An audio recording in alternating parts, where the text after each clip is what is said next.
بسم اللہ الرحمن الرحیم۔ السلام علیکم ویوز، کیسے ہیں آپ؟ خیریت سے ہیں؟ ٹوکیو جاپان نے ڈرون طیارے کی مدد سے ڈاک سسٹم شروع کرنے کا فیصلہ کیا ہے۔ بیسٹ انفارمیشن لایا ہمیشہ کی طرح اچھی ویڈیو۔ دنیا بھر میں خوف کی علامت سمجھی جانے والا ڈرون طیاروں کو اب فضائی کاموں کے لیے استعمال کیا جائے گا اور اس کا بیڑا جاپان نے اٹھا لیا۔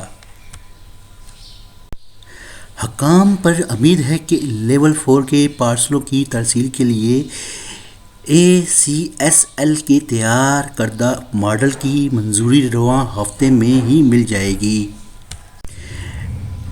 اس ویڈیو کی ڈسکشن چلتی رہے گی۔ میری ویڈیو کو لائک کریں، شیئر کریں اور آئیکن کو کلک کرنا نہ بھولے گا تاکہ آپ کو اچھی ویڈیو بیسٹ انفارمیشن دیتا رہے۔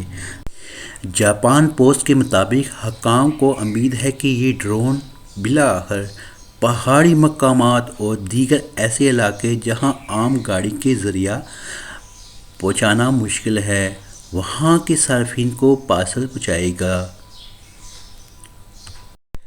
Thank you for your watching. اپنا خیال رکھیے گا۔ اللہ حافظ۔